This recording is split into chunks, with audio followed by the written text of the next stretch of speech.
Film की शुरुआत में हम एक लड़की और लड़की को देखते हैं जो घबराए हुए थे। हड़बड़ी में वो हॉस्पिटल जा रही थी क्योंकि वो लड़की माँ बनने वाली थी और उसका बच्चा बस सोने वाला था। जल्दबाजी में लड़की का ध्यान गाड़ी से हट जाता है जिससे उनकी गाड़ी का एक्सीडेंट हो गया था। गाड़ी एक पेड़ से आकर टकरा जाती है। ये देखकर वो लड़का उसे गाड़ी से निकाल देता है और अब ये लोग पैदल ही आगे बढ़ने लगते हैं। इसी जंगल में तभी एक आदमी आ जाता है जो एक कातिल खूनी लग रहा था और वो उस लड़की पर हमला करके उसे जख्मी कर देता है। जो देख वो लड़की काफी घबरा जाती है और वहाँ से भागने लगती है। वो एक पेड़ के पीछे जाकर छुप जाती है ताकि वो कातिल उसे भी ढूंढकर मार न दे। फिर इसके बाद हम एक कपल को देखते हैं जिनमें वाइफ का नाम अप्रैल था। उसी जंगल में इन लोगों ने एक कैबिन लिया था जहाँ अभी छुट्टियाँ मनाने के लिए जा रहे थे। अप्रैल अपने साथ अपनी बहन और उसके हस्बैंड को भी लाई थी। अप्रैल काफी परेशान लग रही थी इसीलिए वो अपने नेल खाने लगती है। जब उसका हस्बैंड उसे ऐसे करते हुए देखता है तो मना करता है, साथ ही तसल्ली भी देता है कि तुम परेशान मत हो, सब ठीक हो जाएगा। उसकी बहन पिछली सीट पर बैठी सो रही थी और ये लोग उसकी आवाजों का मजाक बनाने लगते हैं। पर तभी अप्रैल के हस्बैंड जोर से गाड़ी हिलाता है जिससे उसकी आंख खुल जाती है। खैर कुछ देर के बाद वो अपनी मंजिल पर पहुंचते हैं जहाँ एक जगह पर गिबन्स लिखा हुआ था। क्योंकि यहाँ पहले एक फैमिली रहती थी जिनमें हेड का नाम गिबन्स था तो इसीलिए फैमिली का भी यही नाम था। और अब इस घर को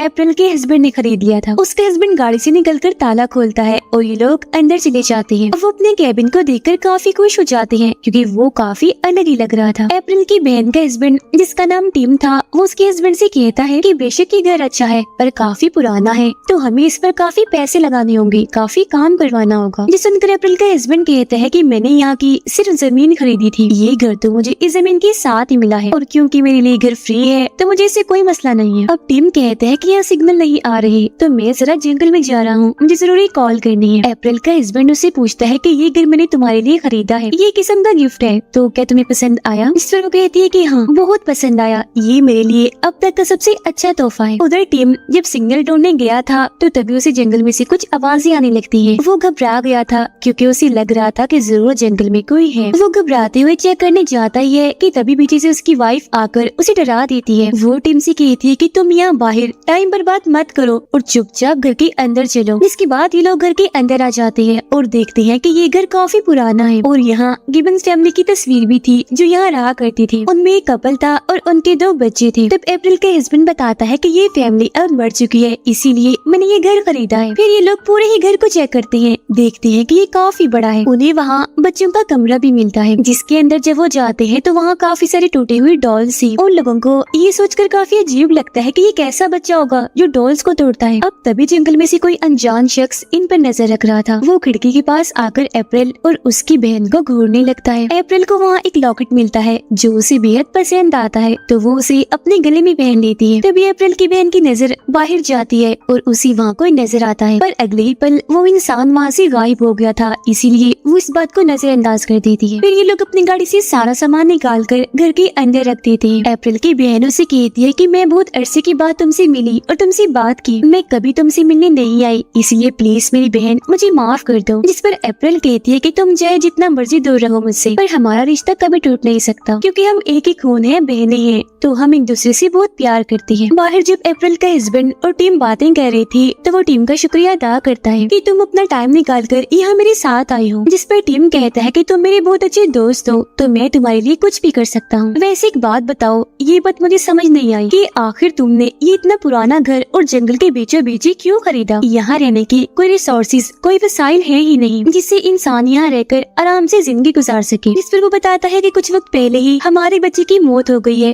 पैदा होने से पहले ही। तो अपने बच्चे को खो देने की वजह से अप्रैल सदमे में चली गई थी तो उसका मूड ठीक करने के लिए, जहन बटाने के लिए इस तरह की कोई जगह चाहिए थी यानी जहाँ पर 2-3 लोगों के अलावा कोई ना हो। तो इसीलिए मैंने यहाँ शहर से दूर जंगल में घर लिया है ताकि वो आराम से यहाँ हंसी खुशी छुट्टियाँ गुजार सके। इस तरह से उसका जहन भी बढ़ जाएगा और वो सदमे से भी बाहर आ जाएगी।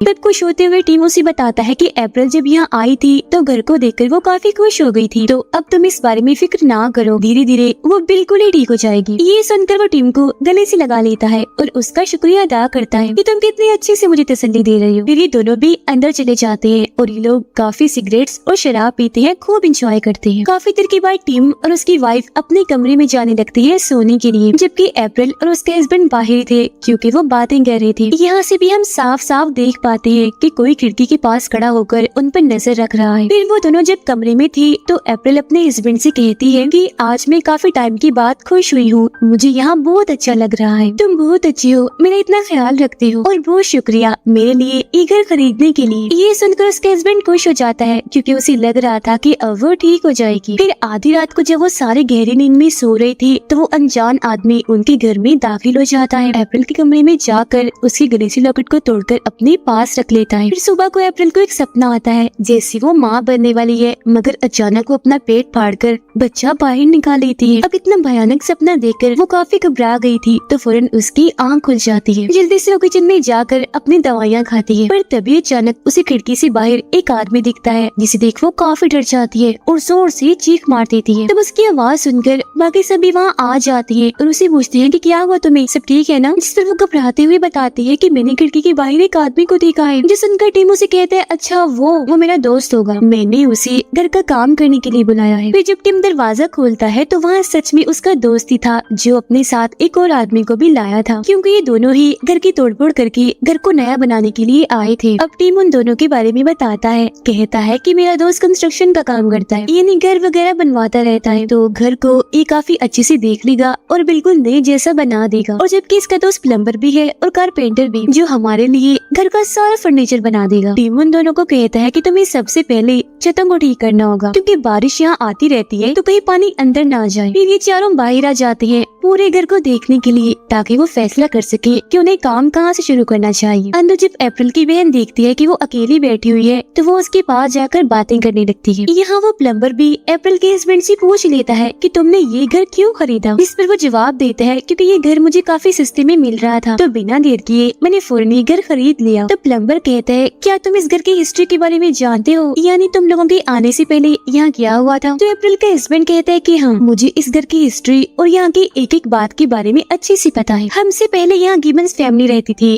और इस घर को काफी बुरा समझा जाता है, क्योंकि यहाँ बहुत सारे कत्ल खून हुए हैं जिनके बारे में आज तक पता नहीं चल पाया कि वो किसने किए होंगे। हालांकि पुलिस ने इसकी काफी जांच भी की थी, पर उन्हें भी कोई सबूत नहीं मिला। फिर एक दिन जब उस फैमिली का हेड यानी गिबन्स चाय पी रहा था कि तभी पीछे से उस पर किसी ने जोरदार हमला कर दिया, जिससे उसका सर फट गया और फिर उस इंसान ने गिबन्स के जिस्म के हिस्सों को काट कर उसके मुंह में घुसा दिए, जिससे उसकी मौत हो गई। फिर बाद में उसकी वाइफ को भी मार दिया गया। जिस सुनकर प्लम्बर पूछता है तो क्या इस बारे में पता चला कि उस फैमिली को किसने मारा था। जिस पर अप्रैल का हस्बैंड कहता है कि नहीं, इस बारे में भी आज तक किसी को भी पता नहीं चल पाया। अब टीम अप्रैल के हस्बैंड से पूछता है कि गिबन्स और उसकी वाइफ के 2 बच्चे भी थे ना, क्योंकि उन्हें मैंने अंदर पड़ी तस्वीर में देखा था, तो सिर्फ किसी ने गिबन्स और उसकी वाइफ को ही मारा था, उनके बच्चों का क्या हुआ, वो कहाँ चले गए। जिस पर वो जवाब देता है कि सुनने में आया था कि वो दोनों बच्चे यहाँ से भाग निकले थे, तभी से वो दोनों लापता है, ना जाने वो कहाँ होंगे, जिंदा भी होंगे या अब तक मर गए होंगे। अब ये सुनकर सारे काफी डर जाते हैं। जिस पर उसका हस्बैंड कहता है कि मैंने तुम सब लोगों को बता दिया इस बारे में, हालांकि मुझे बताना नहीं चाहिए था, पर ख्याल रखना ये सारी बातें अप्रैल को पता नहीं चलनी चाहिए, वरना वो फिर से टेंशन ले लेगी और दोबारा से सदमे का शिकार हो जाएगी। अंदर एक कमरे में अप्रैल और उसकी बहन को अलमारी में से ढेर सारे कपड़े मिलते हैं, जिन्हें वो पहनकर काफी खुश हो जाती है, गाने लगाती है और डांस करने लगती है। उधर वो चारों एक तालाब के पास पहुंचते हैं जो उनके घर से काफी नजदीक था। वो सोचते हैं कि ये तालाब तो काफी बड़ा है, तो जरूर हम इसमें से मछलियाँ भी पकड़ सकते हैं। उधर अप्रैल की बहन उससे माफी मांगती है, कहती है कि मेरी प्यारी बहन मुझे माफ कर दो, क्योंकि जब तुम्हारे बच्चे की मौत हुई थी तब मैं तुम्हारे पास नहीं आई थी, हालांकि तुम्हें मेरी जरूरत थी। मुझे दरअसल समझ नहीं आ रही थी कि आखिर मुझे करना क्या चाहिए, तो इसीलिए मैं नहीं आई, जिस बात का पछतावा मुझे आज तक है। अप्रैल उससे कहती है कि तुम्हें तो मैंने कब से माफ कर दिया, क्योंकि जो भी है तुम मेरी बहन हो, मैं तुमसे दूर नहीं रह सकती। वो उसे ये भी बताती है कि जब मेरा बच्चा होने वाला था तब मैं बहुत खुश थी, क्योंकि वो बच्चा मेरे लिए ढेर सारी खुशी और उम्मीद बनकर आ रहा था, पर मेरे साथ वो हादसा हो गया जिसके बाद मैं टेंशन में रहने की वजह से सदमे का शिकार हो गई। तो इसीलिए मेरे हस्बैंड ने ये घर मेरे लिए खरीदा ताकि मेरा दिल बहल सके। ये सारी बातें बताते हुए वो काफी जज्बाती हो गई थी, इसीलिए रोने लगती है। अब दोपहर को भी जब वो सारे खाना खा रहे थे तो उस वक्त भी कोई उन पर नजर रख रहा था। इसके बाद टीम और उसका दोस्त बाहर जाते हैं शराब लेने के लिए। यहाँ उसका दोस्त कहता है कि चलो तालाब पर चलते हैं मछलियाँ पकड़ने के लिए, क्योंकि आज मेरा बहुत दिल कर रहा है मछली खाने का। जिस पर टीम राजी हो जाता है और ये दोनों मछलियाँ पकड़ने के लिए चले जाते हैं। घर में प्लम्बर काम कर रहा था पानी का सिस्टम लगाने के लिए, जिस दौरान वो अप्रैल के हस्बैंड से बातें करने लगता है, उसे अपनी फैमिली के बारे में बताता है। उधर जब वो दोनों मछलियाँ पकड़ रही थी तो उनके हाथ कुछ नहीं लगता। इसलिए टिम का दोस्त उसे कहता है कि तुम यहाँ बैठो, मैं जरा जंगल से होकर आता हूँ। वो फिर जैसे जंगल में जाता है तो वहाँ एक काफी लंबा चौड़ा आदमी आ जाता है जो देखने से कोई खतरनाक कातिल लग रहा था। वो टिम के दोस्त पर हमला करके उसे पकड़ लेता है और रस्सी के जरिए उल्टा लटका देता है। फिर वो उसका मुंह खतरनाक जानलेवा ट्रैप जाल में अड़ा देता है और जैसे ही उसे दबाता है उसकी काफी बुरी मौत हो जाती है और हम बस उसकी चीखें ही सुन पाते हैं। उसके चिल्लाने की आवाजें सुनकर टिम काफी घबरा जाता है, इसीलिए वो फौरन यहाँ चेक करने आता है। पर वो कातिल उसे भी पकड़ लेता है और एक जंजीर के जरिए पेड़ से बांध देता है। वो जंजीर को फिर टिम के मुंह के पास लाता है, जोर से उसे खींचता है और जंजीर से उसके मुंह के 2 टुकड़े कर देता है, जिससे वहीं उसकी भी मौत हो जाती है। फिर शाम को अप्रैल के हस्बैंड और प्लम्बर तालाब के पास जाते हैं चेक करने के लिए कि आखिर वो लोग कहाँ हैं, क्योंकि वो शाम से घर नहीं आए थे। इन्हें यहाँ उन दोनों का सामान तो मिल जाता है पर वो दोनों कहीं भी दिखाई नहीं दे रहे थे। ये दोनों अब ये सोचकर काफी घबरा जाते हैं कि आखिर वो गए कहाँ होंगे। हर जगह उन्हें तलाश करने लगते हैं पर वो इन्हें कहीं भी नहीं मिलती। अब ऐसे ही रात हो जाती है। प्लम्बर टिम के फोन पर कॉल करता है। कॉल उसे लग जाती है जिसकी आवाज उन्हें एक शेड से आ रही थी, यानी लकड़ी की एक छोटी सी केबिन से। तब ये लोग आवाज का पीछे करते हुए वहाँ जाते हैं। प्लम्बर जब शेड के अंदर जाता है तो समझ गया था कि यहाँ जरूर कोई रहता होगा, क्योंकि केबिन की हालत ही ऐसी थी जैसे यहाँ कोई रहता है। जरूरत का सारा सामान भी वहाँ पड़ा हुआ था। फिर ढूंढने पर उसे वहाँ टिम और उसके दोस्त की लाश भी मिल जाती है, जिनकी हालत काफी खराब थी क्योंकि उन्हें बुरी तरह काट दिया गया था। ये देखकर प्लम्बर की खुद की हालत भी काफी खराब हो जाती है। वो बेहद ही घबरा गया था, इसीलिए सब लोगों से कहता है कि हमें जल्द से जल्द यहाँ से निकलना चाहिए। पर पलक झपकते ही वो कातिल शेड से निकलकर इनके सामने आ जाता है, यानी जिसने उन दोनों को मारा था, और अब वो प्लम्बर पर भी हमला कर देता है जिससे वो नीचे गिर गया था। ऐसा करने के बाद वो कातिल अप्रैल के हस्बैंड को पकड़ता है। ये देखकर दोनों भी लड़कियां काफी घबरा जाती है और फौरन ही अपने घर आकर सारे खिड़कियां दरवाजे बंद कर देती है ताकि वो कातिल अंदर न घुस सके। अब तभी उन्हें बच्चों वाले कमरे से लाइट आती हुई दिखती है। वो काफी घबरा गई थी और अगले ही पल कोई दरवाजा खोलकर वहाँ से बाहर आता है जो एक औरत थी। उसका बच्चा होने वाला था। वो औरत काफी भयानक किसी जानवर जैसी लग रही थी।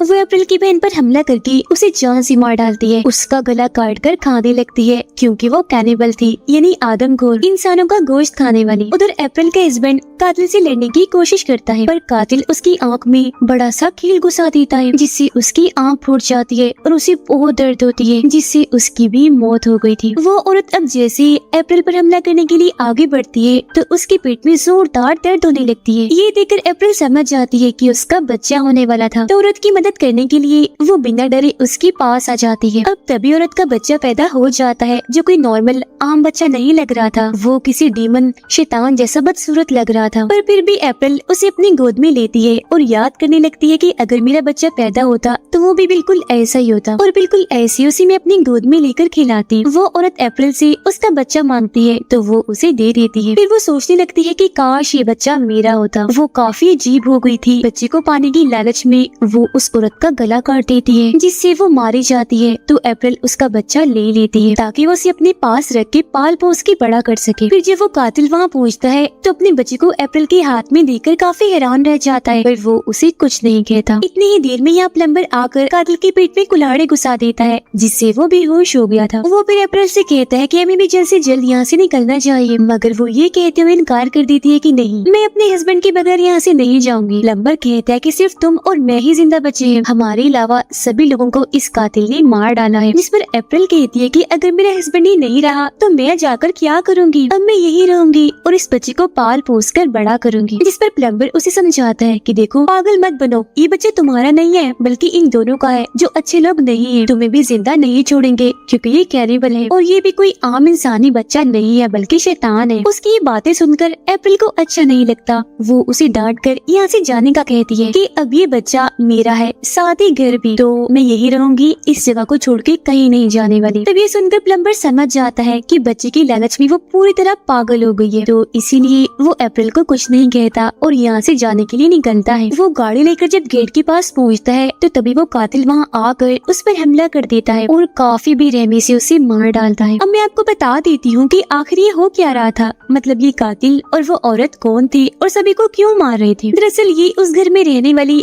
पहली फैमिली के बच्चे थे, यानी गिबन्स फैमिली के। इन दोनों जुड़वा बहन भाइयों के बीच गलत ताल्लुक बन गए थे, जिससे उसकी बहन का वो हाल हो गया था जो सीन हमने शुरुआत में देखा था। यानी गाड़ी में बैठकर जब एक लड़का और लड़की जा रहे थे, लड़की का बच्चा होने वाला था, तो वो और कोई नहीं बल्कि गिबन्स के बच्चे थे। और उनकी इस गलत हरकत पर जब उनके माँ बाप ने मुखालफत की तो इन बहन भाइयों ने उन्हें ही मार दिया। पुलिस ने इस केस को इसलिए बंद कर दिया था क्योंकि उन्हें कोई सबूत यहाँ से नहीं मिला था। पुलिस का मानना था कि वो दोनों बहन भाई यहाँ से भाग गए होंगे, पर वो दोनों तो पिछले काफी अरसे से यही छुप कर रह रहे थे और आने वाले हर एक इंसान को मारकर खा जाया करते थे, क्योंकि अब वो खतरनाक कैनिबल जो बन गए थे। और इसी के साथ ये कहानी इधर ही खत्म हो जाती है।